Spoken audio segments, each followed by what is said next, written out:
Now, one of the things that I wanted to talk to you guys about today is my least favorite topic, and probably for most of you guys out there, one of your favorite topics, or at least the thing that you struggle with the most. And that is online dating. I know you guys love that stuff, and you know that I hate it. Do you know why I hate it? Do you know why I abhor online dating?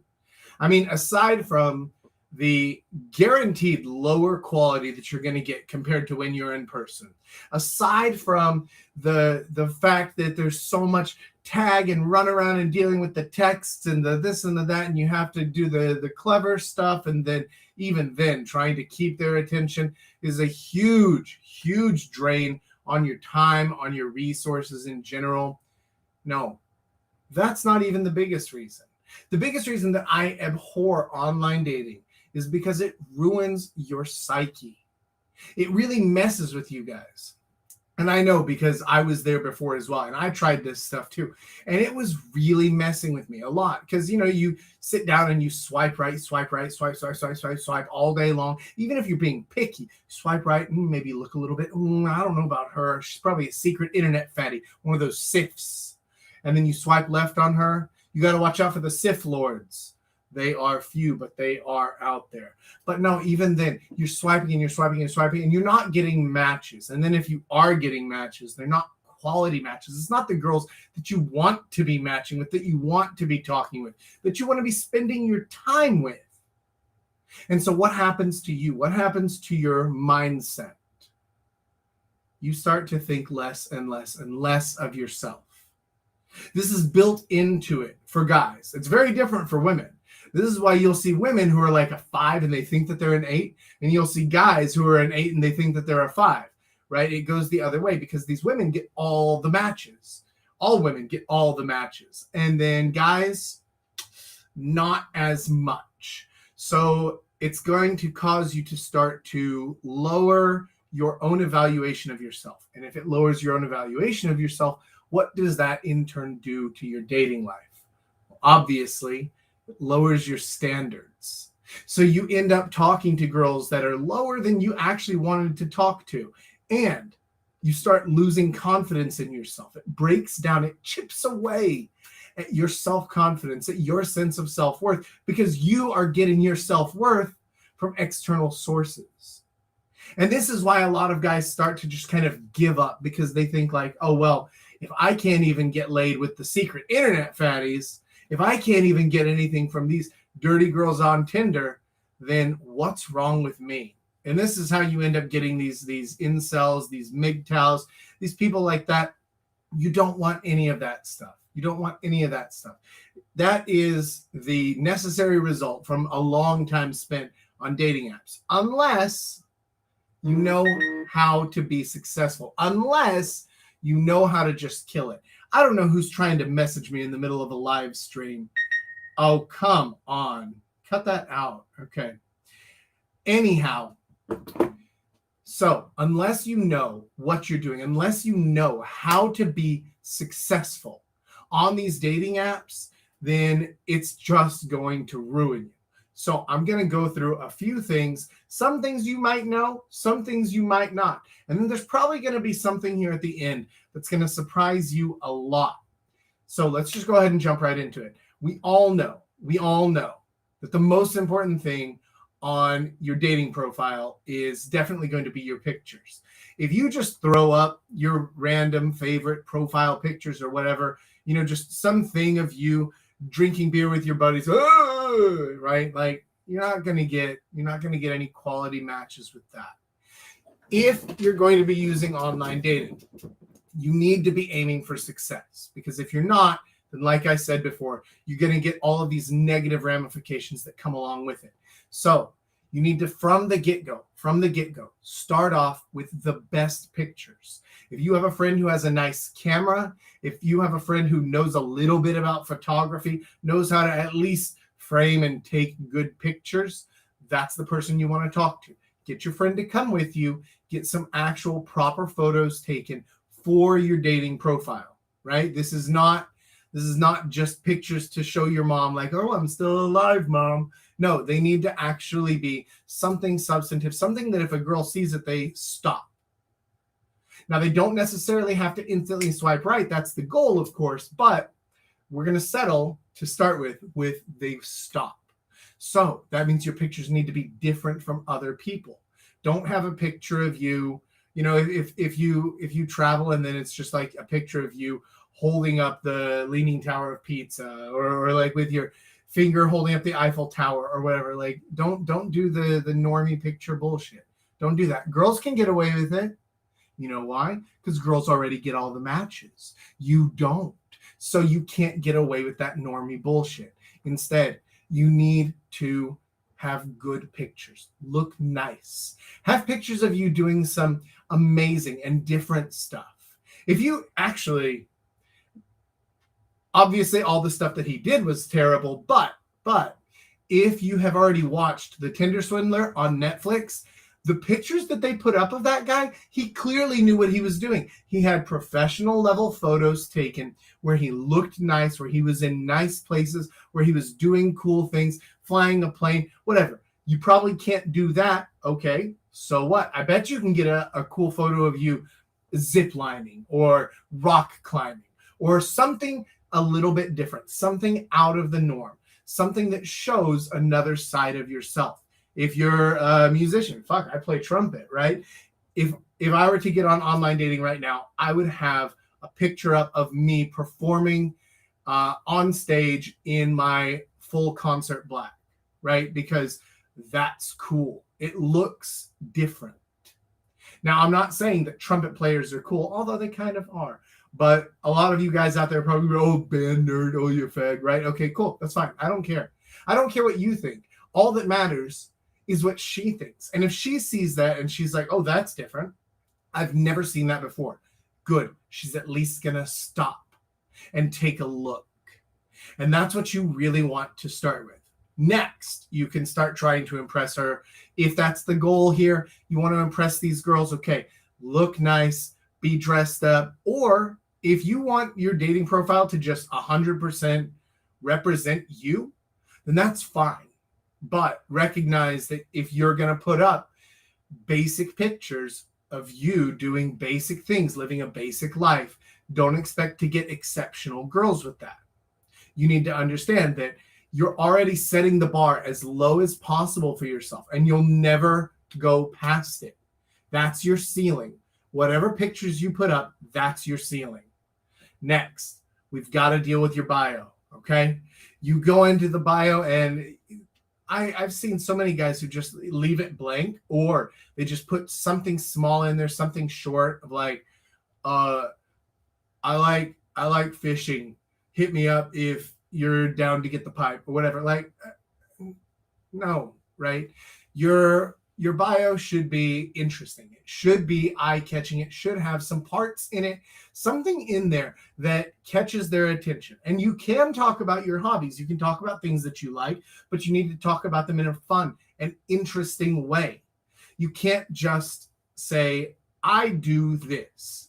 No basic bitch sentences, because again, no basic bitch shit allowed. You're not allowed to do it.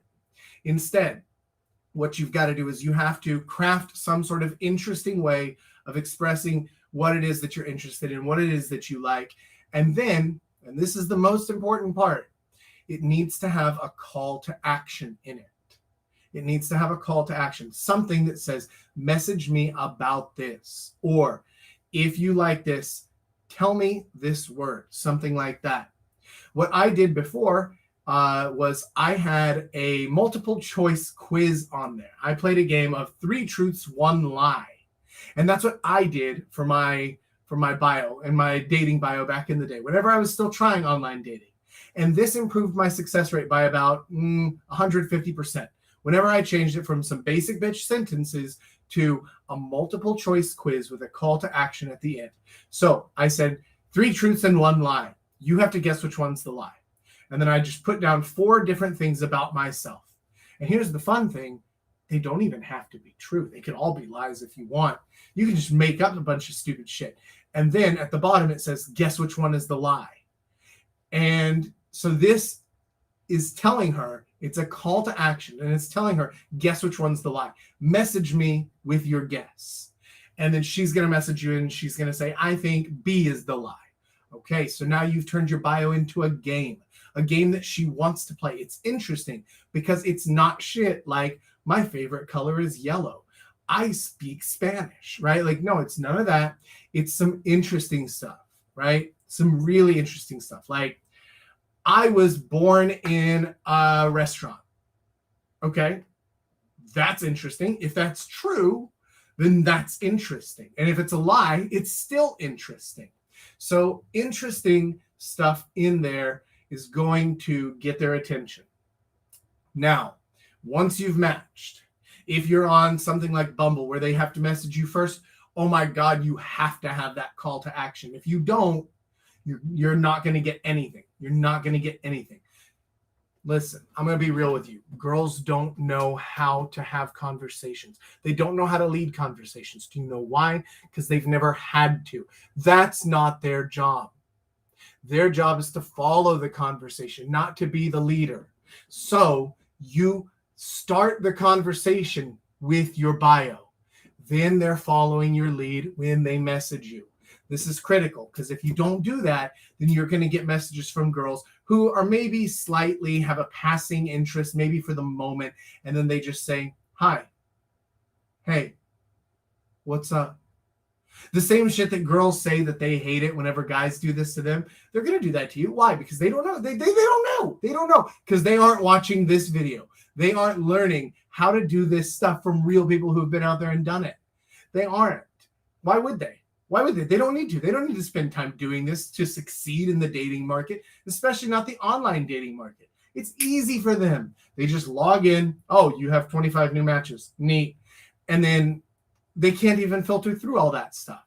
So that's why you have to stand out. Your pictures need to stand out. Your bio needs to stand out. And then we get to the messaging.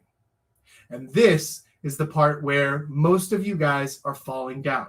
Because a lot of the guys that I've talked to, they say like, yeah, I get some matches, not as many as I'd want, right? But I get some, and my pictures, I think my pictures are pretty good, and my bio is kind of interesting, okay. But then whenever I message the girls, I don't know, it always just kind of like fizzles out. All right, I'm gonna hit you with a couple of things right here. First of all, even if you are looking for casual sex, don't send some message that's just like, yo, you looking to get the pipe? Yo, you DTF or what? Don't do that. Don't do that. That's not going to work well. Now, if you have the right personality type for it, you might be able to get away with taking it to an extreme. Like, for example, being like, yo, girl, I want to eat Cheetos out your ass. Okay, you might be able to get away with that because it's so ridiculous and so extreme that maybe that'll fly. But again, you're filtering specifically for girls who are just down for a casual hookup and then wham, bam, thank you, ma'am. That's it.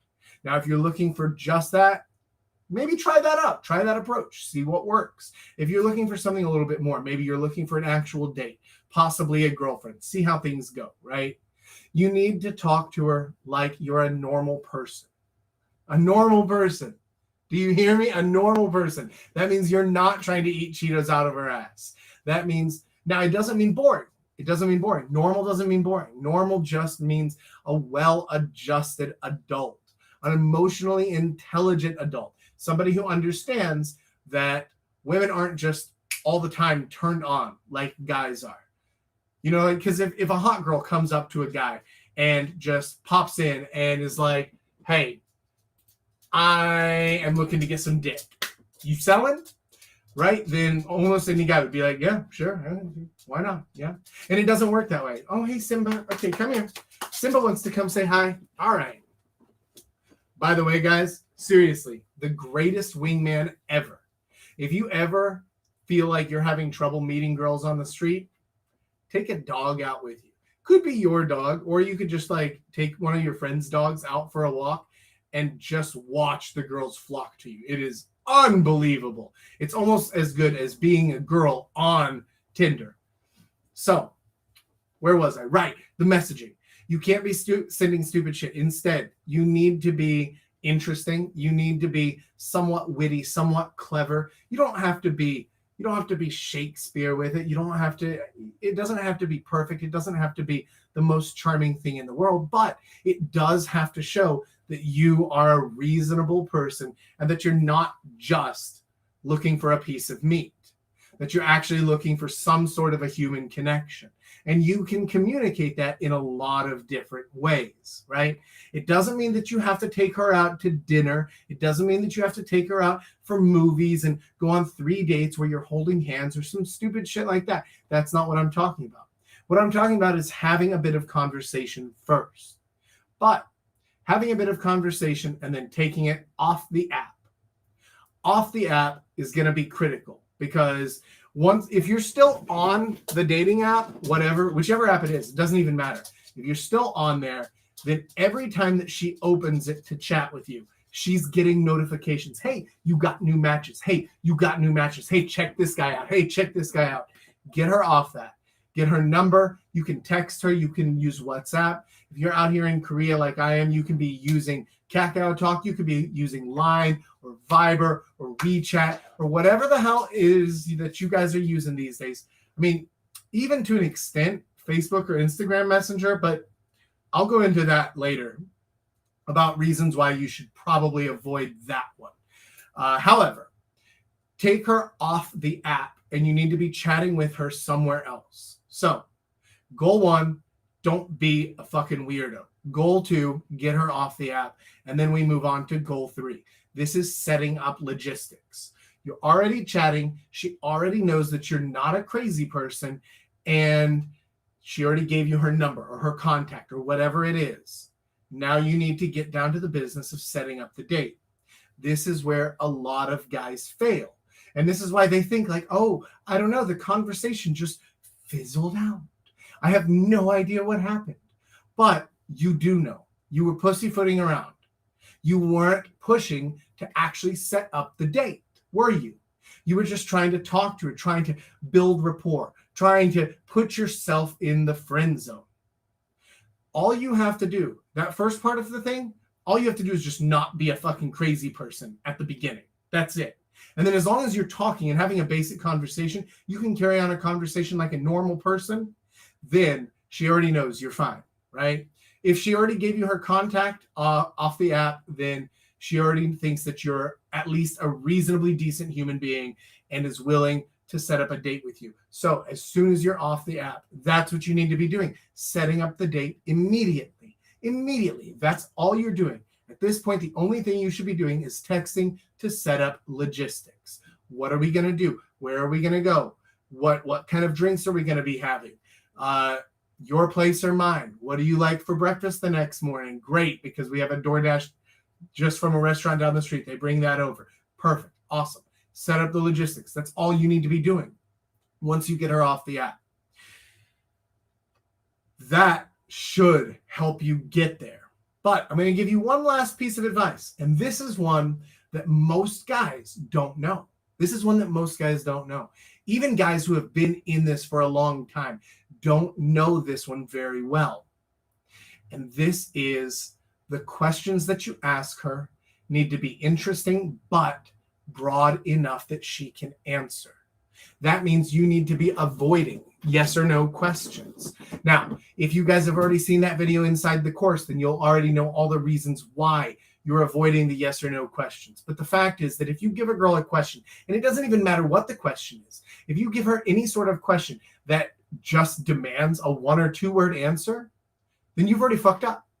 Because she is busy. She's getting all these messages from other dudes. She's out on dates. She's out doing this, that, or the other thing. Who cares what she's doing? It doesn't matter. She's doing something else. She's not just sitting there staring at her phone talking to you. And if you give her a question that only demands a 1 or 2 word answer, guess what you're going to get? A 1 or 2 word answer. That's right. And you're going to get that. And then you're going to think, oh, well, she doesn't seem interested. She doesn't seem invested. Well, it's probably because you didn't ask a question to get her invested. So instead of saying something like, what do you like better, pasta or spaghetti? Pizza or spaghetti. It's like, okay. The first question is even worse than the second one. It's like, those are so boring. What's she gonna say? What's she gonna say? She's gonna answer back and be like, yeah, pizza probably. Oh, cool. What kind of pizza? Pepperoni? I don't know. You're asking questions that they pull out a 1 or 2 word answer. Instead, say something else. Say like, have you ever had Chicago style pizza? What about Brooklyn style? Okay, now, out of those or pizza chains, which one do you prefer and why? Okay, cool. Now you're having a conversation, even though it was basically the same subject matter, basically the same topic. Now you're getting a little bit more into it. And each of those can lead to something else, right? Have you ever had Chicago style pizza? Yeah, I went to this place called Uno, I think it was, but I haven't actually been to Chicago. I'd like to go someday. Oh, man, let me tell you something. I spent a summer up in Chicago several years back, and my favorite part about it, like, first of all, the weather was great. The people, but I was outside the city a little bit, so it was actually quite nice. But my favorite thing, the thing I remember most, is the pizza. And there are some places around that have Chicago style pizza, but I know the best one in town. Let's try that on Thursday night. Oh, okay, great. Awesome. So right there, I've just gone from asking her if she's ever had Chicago style pizza, and she even says no, and I'm using it to turn it into a date. Okay? So this is where you guys need to be going with this, is you need to be creating questions that can bring more out for her. And you also need to be prepared to, whatever her answer is, independent of her answer, be ready to expand on that a little bit, make it more interesting, grab some more out of her, ask questions that let her talk about herself. And then if she doesn't, be ready to find more ways to pull that out of her. And then you're leading it into a date. So I hope that this quick little primer on online dating, fixing what you're doing wrong and learning how to do it right, is going to help you guys out. Now, if you liked this video and if you want to see more content like it, click the link below here, because we have over, what was it, like 150 videos. I don't even remember anymore. I can't keep track. We have over 150 videos inside the members section, and this stuff is gold. And it's things where I actually sit down and I go through the ins and outs, and I explain not just why what you're doing is wrong like I did today and how to fix it like I did today, but I give a lot more examples, including examples from my own life. I also sit down with some other dating coaches and we exchange ideas on this. So it's really like 2 or 3 or 4 for the price of one inside this course, because you're getting advice from guys from all over the world who have been doing this for years, who have the practice with this, and who have been teaching the students how to be successful for years now. So if you're ready to actually jumpstart your dating life, to really turn things up and start getting those dates that you want and deserve that aren't those secret internet fatties, click below, join today, and you'll get a special discount for joining from the live stream. So check that out.